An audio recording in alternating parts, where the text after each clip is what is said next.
I was sitting in that Rochester courtroom, staring straight at the woman who once looked me in the eye and told me I was too much trouble to keep. Let's call her the Viper.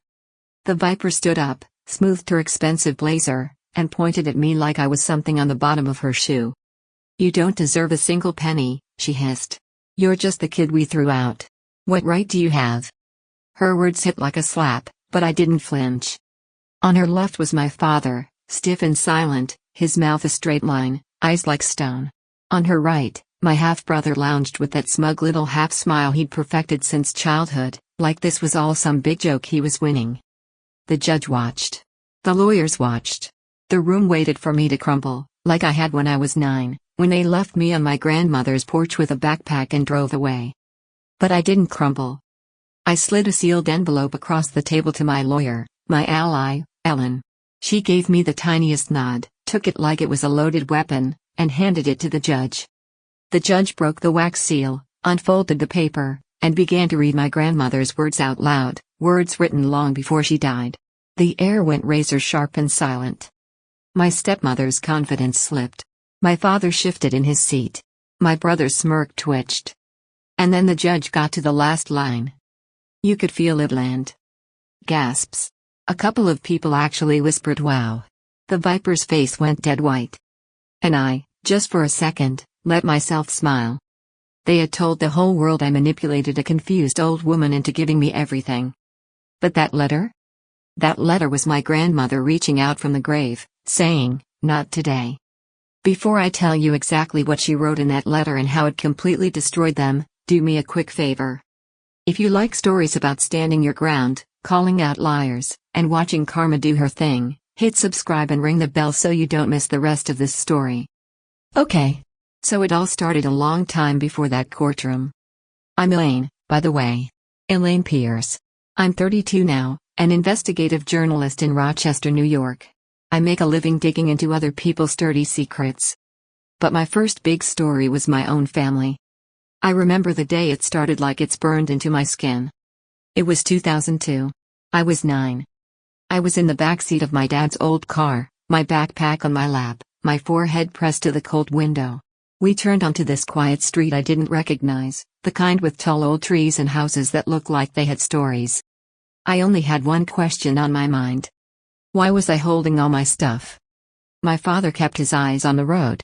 My stepmother, the Viper, sat in the passenger seat, cradling my baby half-brother. He was 2. Her entire universe. Dad? I asked. Why do I have my backpack? He didn't answer. We pulled up in front of a brick house with dark green shutters and a white porch. I recognized it from photos. My grandmother's house. Grandma Lillian.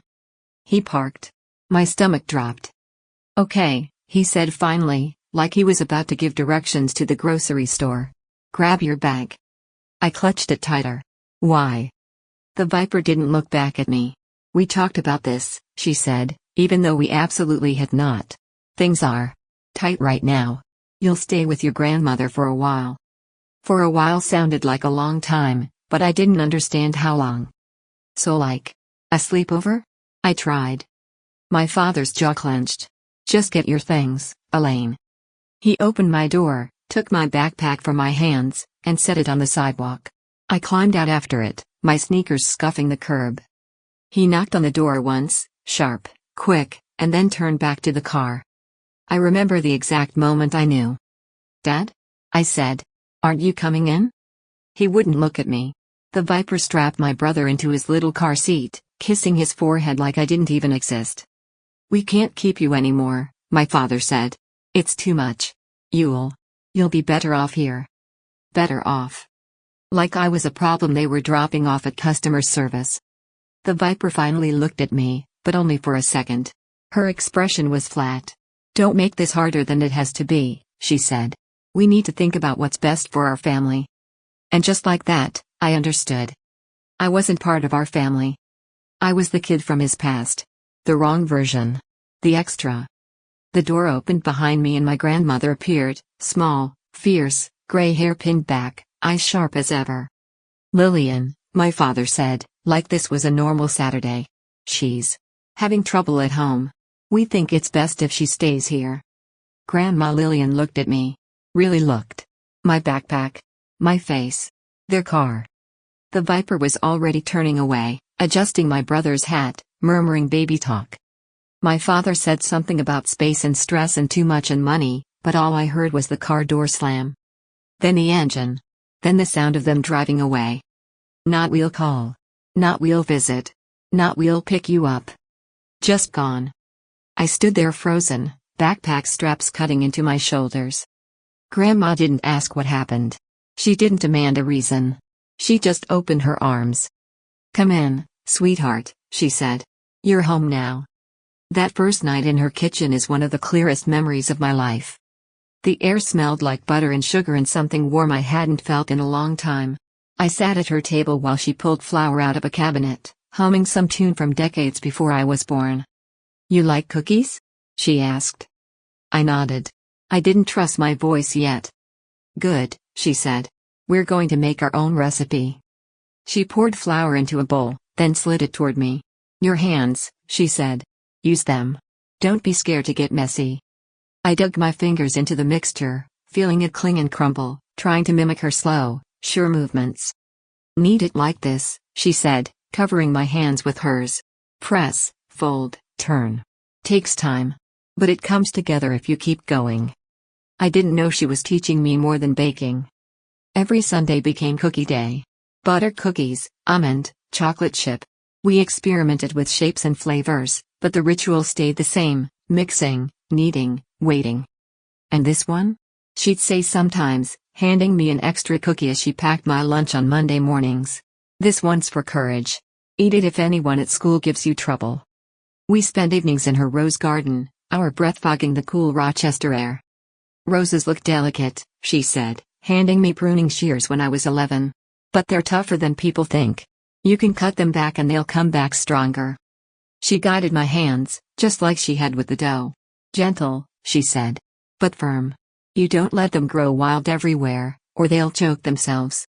Sometimes I wondered if she was talking about the roses or about me. School was rough, at first. Kids whispered, asked why I lived with my grandmother, where my parents were. I didn't have an answer that didn't sound like a punchline. Then I met Wendy. She plopped down next to me in the cafeteria one day, saw the homemade cookie in my lunchbox, and said, "Whoa, that looks way better than the cardboard they're selling up front." I laughed. My grandma made it. Can I trade you? She asked immediately, holding up a sad-looking store-bought brownie. From then on, she sat by me. She didn't ask about my parents.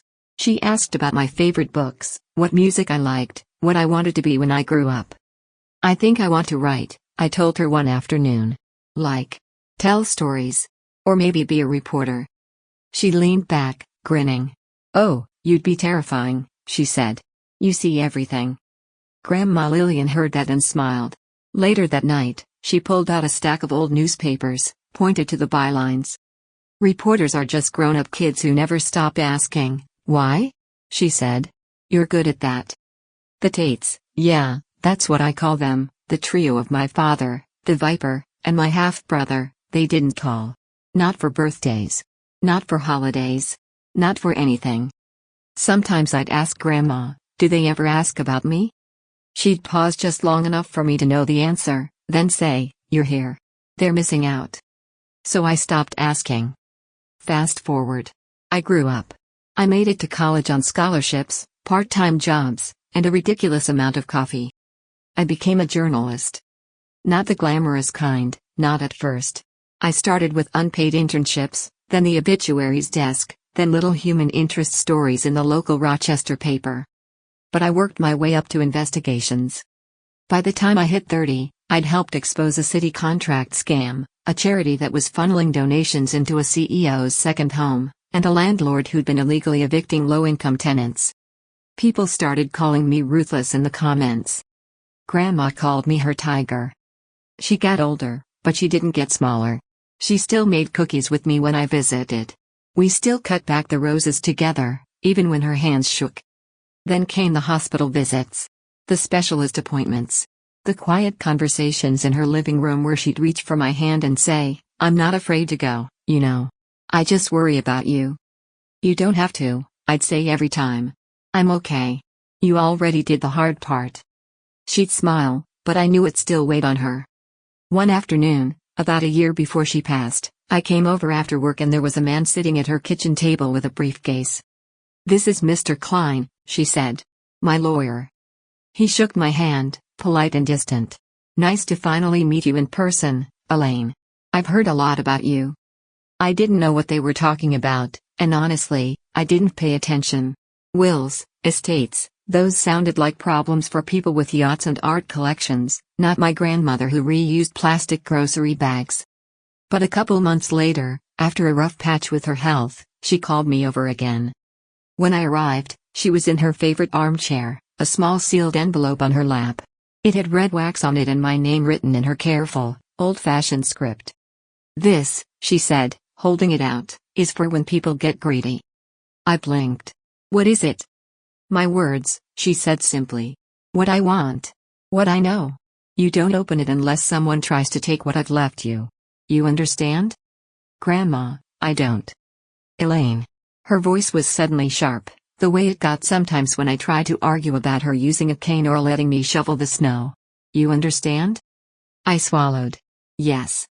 She relaxed, patted my hand. "Good girl." I took the envelope home, tucked it into a lockbox in my closet, and honestly forgot about it. Until she died. Mr. Klein called after the funeral, his voice gentle but businesslike. "Elaine, I'd like you to come to the office. There are some matters we need to discuss regarding your grandmother's estate." I expected maybe a small savings account, the house being sold, maybe a few sentimental items. I did not expect him to slide a set of documents across the desk and say, "Your grandmother has left you the house, and everything else." "How much is everything else?" I asked, my voice small. He cleared his throat.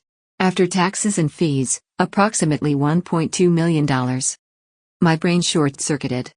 $1.2 million. I felt weirdly angry. Like it was too heavy to hold. Like there'd been this huge secret sitting under our Sunday cookie table the whole time. "She never told me that," I managed. "She didn't want to change how you treated her," he said. "She told me, Elaine doesn't love me for my bank account. I want to keep it that way while I'm alive." I cried all the way home. Not because of the money. Because it was her. Her trust. Her choice. I moved into her house a few months later. Kept the old wallpaper. Kept the roses. And for a while, it was quiet. Until the Tate smelled money. It started with a phone call from an unknown number. "Elaine?" A familiar male voice. I knew it before he said his name. My father. I hadn't heard his voice in, God, over a decade. "I heard about Lillian," he said. "Not Mom. Just Lillian. We wanted to offer our condolences." We, meaning him and the Viper, I assumed. "Thanks," I said tightly. "We also thought," he continued, and I could hear the rehearsed tone kicking in, "that now might be a good time to reconnect. As a family." My blood ran cold. Reconnect or redistribute? Silence. Then the Viper got on the line. "Elaine," she said, nostrils flaring through the phone. "We know Lillian had assets. Your brother is struggling, you know. College isn't cheap. It would mean a lot if you—" "No," I said. That was it. One word. The same word they'd effectively said to me when I was 9. "No?" Her voice went sharp. "You don't even want to hear him out?" "You didn't want to hear me out when I was begging you to keep me," I snapped. "So no. I'm not sharing my grandmother's money with the people who threw me on her porch and drove away." She made this little scoffing noise. "We did what we had to do. You have no idea what we were dealing with back then." "Maybe you should have dealt with it with the kid you made," I said. "Goodbye." I hung up. I knew it wasn't over. A month later, I found out how right I was. I was at the newsroom when my phone buzzed with an email notification. It was from an unfamiliar law firm. Subject, Pierce v. Tate, Notice of Filing. I opened it. Scanned it once. Twice. My father, my stepmother, and my half-brother were suing me. Contesting my grandmother's will. Claiming I had unduly influenced and manipulated a mentally compromised elderly woman into changing her estate in my favor. I laughed. Out loud. A bitter, disbelieving bark. My editor looked up. You okay? I showed him the email. He winced. Damn, he said. Looks like you're the story now. Enter Ellen. I met Ellen in college. I was drowning in freshman English essays, she was pre-law with a color-coded planner and a terrifyingly efficient brain. We bonded over bad cafeteria food and arguing with professors. By now, she was a full-blown attorney, suit and all. I called her that night. They're claiming what? She said, incredulous. That I brainwashed Grandma into rewriting her will, I said. That she was too confused to make rational decisions. Please, Ellen muttered. Lillian could out-argue half my professors even when she was on oxygen. I exhaled, some of the tension leaving my shoulders. I know. But they're serious. They want the house. They want the savings. They want everything. Okay, she said, shifting into lawyer mode. I could hear it in her voice. Then we do what you always do to corrupt officials. We build a paper trail. We get witnesses. We show the truth. They're accusing you of manipulating a confused old woman? Fine. We prove she was never confused. She paused. And, Elaine? Yeah? You're not the bad guy, she said firmly. They abandoned you. You taking care of the woman who stepped up does not make you a villain. It makes you exactly who she thought you were. That's what an ally does, they say the thing you wish you believed about yourself. We spent weeks assembling evidence. Hazel, Grandma's housekeeper, wrote a detailed statement about how sharp Lillian was even toward the end. How she'd spent hours going over her finances, weighing her options, making decisions. Dr. Stone, her physician, provided records showing no dementia, no cognitive impairment. Just a stubborn old woman with creaky joints and very strong opinions. Mr. Klein provided drafts of the will from years ago. And tucked into one of his files was a note in her handwriting, Elaine is my heir. She's my daughter in every way that counts. Ellen smiled when she saw that. Juries love this kind of thing, she said. It's not just numbers. It's story. It's motive. We also had years of emails between me and Grandma, me sending her photos from work, her asking about my latest story, us coordinating grocery trips and doctor appointments. Meanwhile, the Tates had. What? Complaints. Assumptions. Entitlement. They're trying to say you isolated her, Ellen explained. That you cut them off so you could sneak in and change everything. I laughed.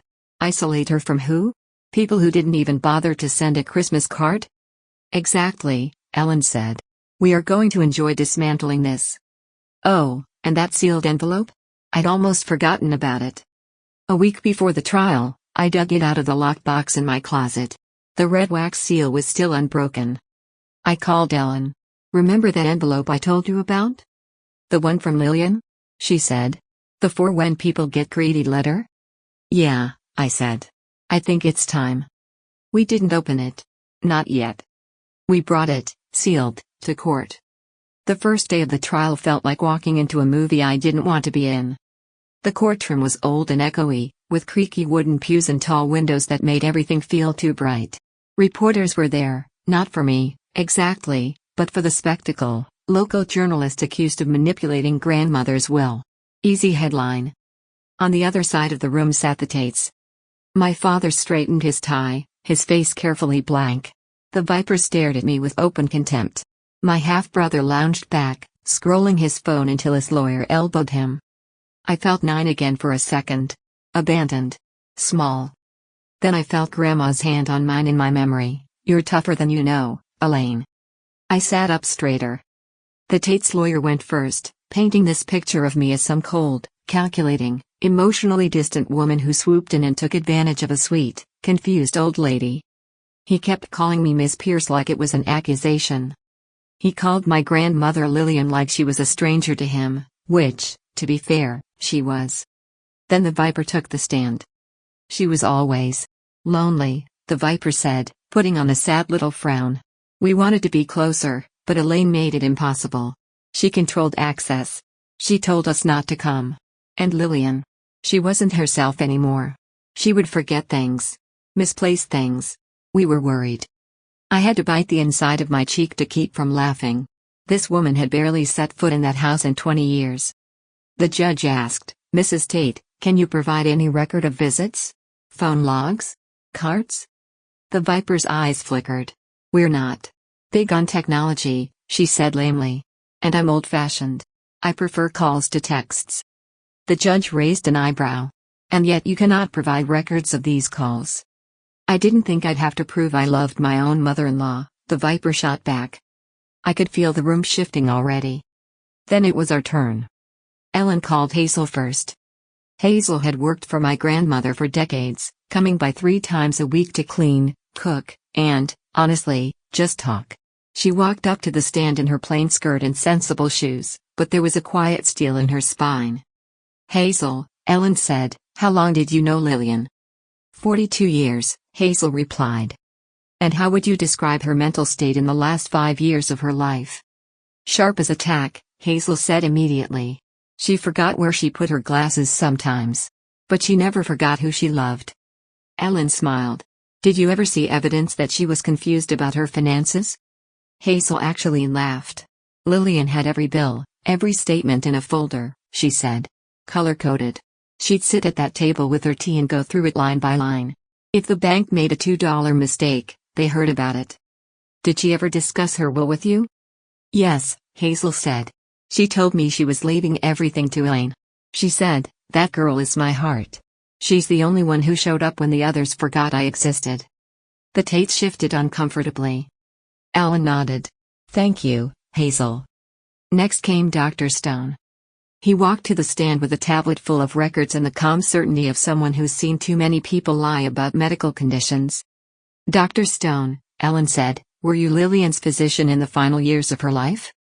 "I was," he said. "Did she suffer from dementia? Alzheimer's? Any cognitive impairment that would render her unable to make decisions about her estate?" "No," he said firmly. "She had arthritis and heart issues. But cognitively? She was fully capable. In fact, she was quite opinionated about her care. And her estate."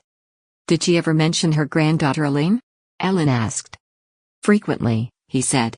"She said Elaine was her caregiver, her advocate. She trusted her. She also told me she had explicitly excluded certain relatives from her will because of their neglect and prior behavior." Ellen let that hang in the air before she said, "No further questions." The Tate's lawyer looked rattled, but he rallied, flipping through his notes.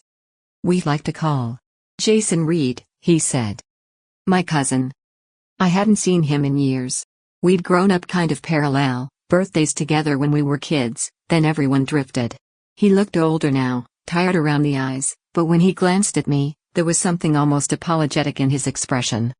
Their lawyer clearly thought Jason was going to back up the Elaine manipulated grandma storyline. He started with, "Mr. Reed, did Lillian ever express concern about being pressured regarding her estate?" Jason nodded. "Yes." "And who did she say was pressuring her?" the lawyer asked, leaning in. Jason looked straight at my father. "At the Viper. At my brother." "She said the Tates were," he replied. You could feel the blow land. A ripple of whispers rushed through the courtroom. The lawyer blinked. "I'm sorry, could you clarify?" Jason's voice was steady. "Uncle Greg, my father, and his wife visited once, back in 2010, to ask Lillian for money. She told me they wanted a loan for a business idea. She was upset. She said they never came unless they needed something. She said Elaine was the only one who came for her." The Viper's jaw dropped. My father actually clenched his fists. "Did she ever say Elaine pressured her?" the lawyer tried weakly. Jason shook his head. "No. She said Elaine begged her not to give the Tates anything because they'd never pay her back. She said Elaine told her, 'You don't owe them just because they share your last name.'" He looked at me for a second, and I remembered a random Thanksgiving where we'd talked on the porch about family, and I'd said almost those exact words. "Lillian was very clear," Jason finished. "She wanted Elaine to have the house. The savings. Everything. Because Elaine was the one who stayed." The Tate's lawyer looked like someone had pulled the rug out from under him. Ellen sat there with this tiny satisfied smile, like, "You brought this witness. Not me." And then. It was time. "Your Honor," Ellen said, standing. "Before we move to closing, we have one final piece of evidence. A sealed letter written by Lillian Pierce, entrusted to Elaine prior to Miss Pierce's death, with instructions that it be opened only if her will was ever challenged." She held up the envelope with the unbroken wax seal and my name in Grandma's handwriting. The judge took it carefully, examined the seal, then looked over at Mr. Klein, who nodded from the gallery. "I can confirm its authenticity," he said. "I witnessed her write and seal it." The judge broke the seal. I don't think I breathed the entire time she read. Her eyes moved down the page, and the courtroom was so quiet you could hear the rustle of her robe when she finally looked up. "I'm going to read this into the record," she said. My heart hammered. She began. "To anyone who finds themselves arguing about what I wanted. My name is Lillian Agnes Pierce. I am of sound mind as I write this. I know exactly who I am and who my family is. I have one granddaughter, Elaine. She has been my companion, my caretaker, and my joy. She came to me when her father and his new wife decided she was too much for them. I will never forget the day they dropped her on my porch with a backpack and drove away. From that day on, Elaine was my daughter in all the ways that matter." I heard someone gasp behind me. Maybe Wendy. Maybe somebody from the neighborhood who'd come to watch the drama. The judge continued. "My son, his wife, and their boy have chosen their own path. They rarely visited me. They called only when they wanted money. I do not say this to be cruel. I say it because it is the truth. I am leaving my house and my savings to Elaine because she earned my trust with years of love and presence. I am not confused. I am not being manipulated. I simply know who showed up when it counted. If you are reading this because my will is being challenged, let me be very clear. I excluded my son, his wife, and their child on purpose. They are not victims here. They are experiencing the consequences of their choices." Signed, Lillian Agnes Pierce. The last line landed like thunder. You could almost hear the Tate's case disintegrate. The Viper's face went chalk white. My brother's smirk disappeared like somebody erased it. My father stared at the table, his mask finally cracking. I felt a hot sting in my eyes, but I kept my head high. That letter wasn't just about money. It was my grandmother standing up in that room and saying, "I saw what they did to you. I never forgot." Ellen stepped forward. "Your Honor, I don't think we need to belabor the point. Lillian's mental state has been established by medical records and witnesses.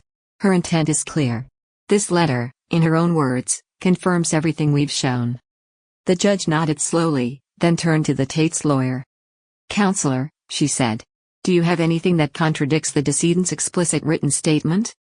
He stammered something about emotional manipulation, about how feelings can be exploited. The judge held up a hand. "I've heard enough," she said. "The evidence before this court is overwhelming," the judge said finally. "Lillian Pierce was of sound mind when she drafted her will. She made her intentions clear in multiple ways, under legal counsel, to her physician, to those around her, and, most definitively, in her own letter." She glanced at the Tates. "It is my ruling that the will stands as written. The challenge is dismissed as frivolous. Furthermore, given the lack of evidence for your claims and the burden placed on the estate in the court, you will be responsible for Ms. Pierce's legal fees in the amount of $50,000. Her gavel came down with a sharp crack. The sound felt like a chain snapping. The Tates froze. The Viper's mouth actually fell open. My brother muttered a curse under his breath. My father's shoulders slumped for the first time in my life. Just like that, it was over. Or so I thought.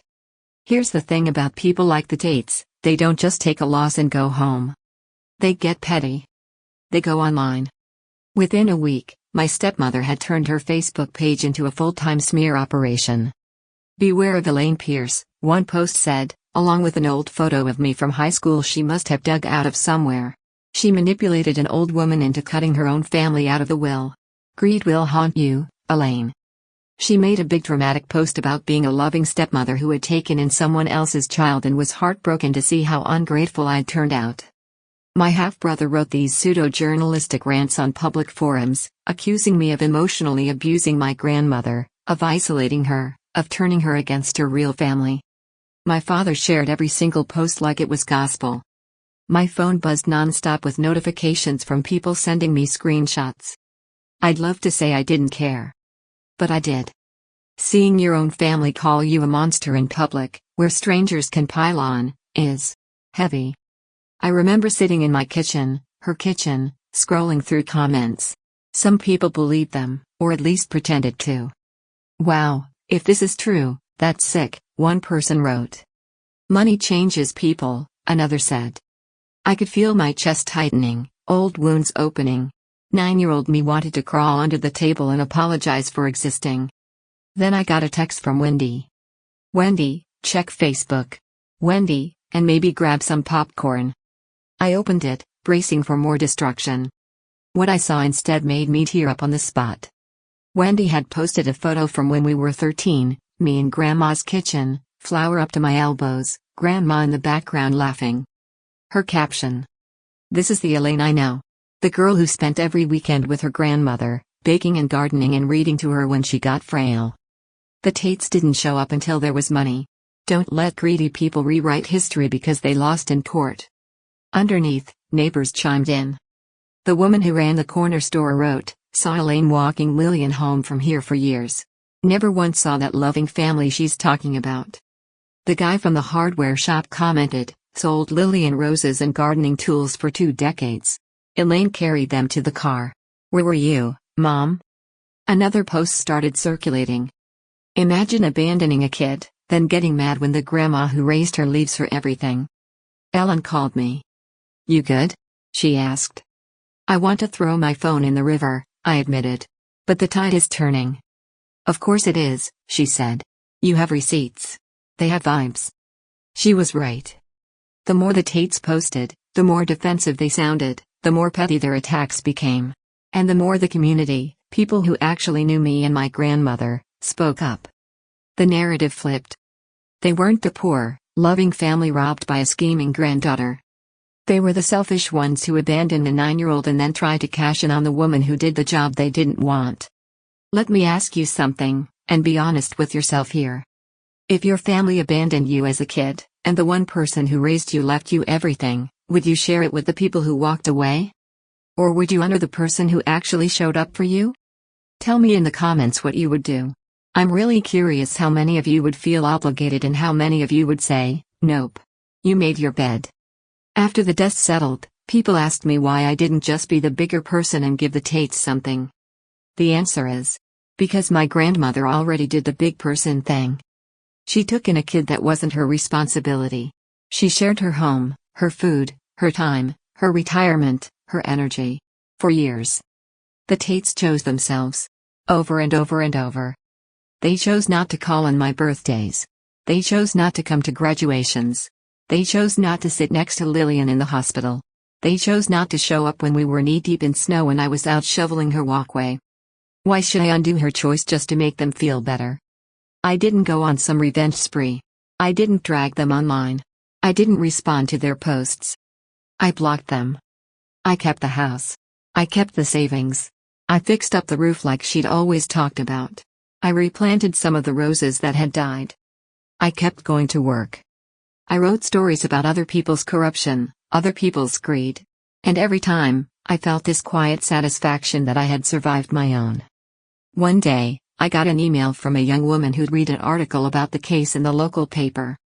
She wrote, my parents cut me off because I wouldn't give them access to my college loans.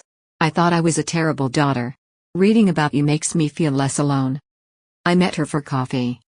She told me about the guilt. The constant pressure. The way family gets used like a weapon. I listened and thought, God, Grandma, you had no idea how many people your choice would touch. I started mentoring younger writers. Kids who didn't have anyone cheering them on. I donated some of the money to fund a small scholarship in Lillian's name for students who wanted to study journalism or literature. I didn't tell the Tates any of this, obviously. They'd probably try to claim tax credit somehow. But I felt like I was finally using what she'd given me in a way she'd be proud of. A few months after the final court ruling, I went to visit her. It was a gray, soft day. Rochester does those well.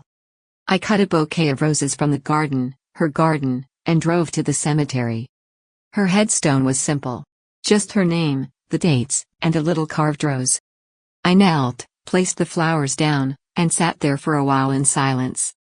I wish you could have seen their faces, I said eventually, half laughing. You would have loved it.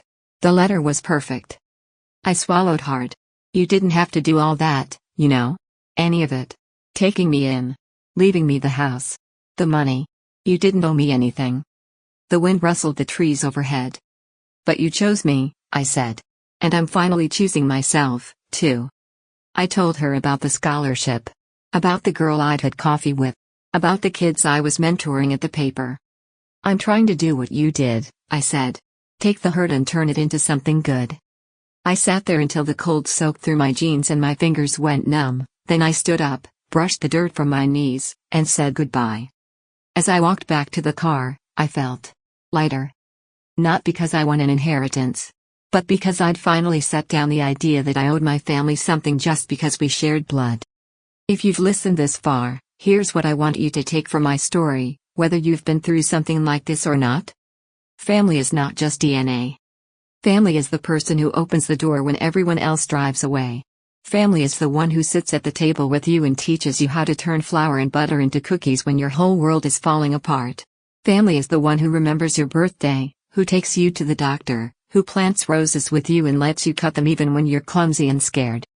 And sometimes, the people who share your last name are not your family at all.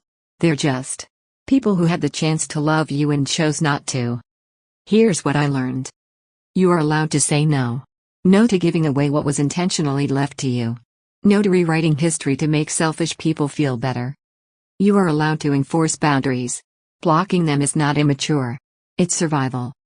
You are allowed to protect your inheritance, financial, emotional, spiritual, from people who threw you away.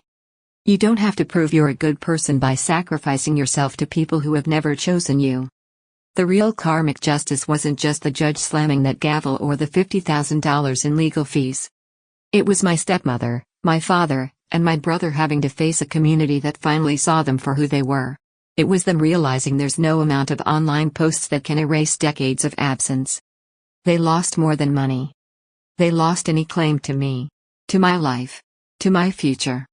And I got to keep the one person who mattered, my grandmother, in every choice I make now. If you've ever been made to feel guilty for protecting yourself from your own family, I want you to hear me clearly. Setting boundaries isn't selfish. It's necessary. Guard what you've earned. Guard what was given to you in love. And never, ever let someone guilt you into handing your life back to the people who broke it. If you were in my shoes, what would you have done? Split the inheritance? Fought it out? Walked away from all of it? Tell me in the comments. I read them, and a lot of you have stories that are just as wild, if not worse. And if you want more stories like this, about real justice, messy families, and people finally standing up for themselves, make sure you're subscribed with notifications on. Because trust me, this is far from the only time someone thought they could bury the truth, and ended up buried by it instead.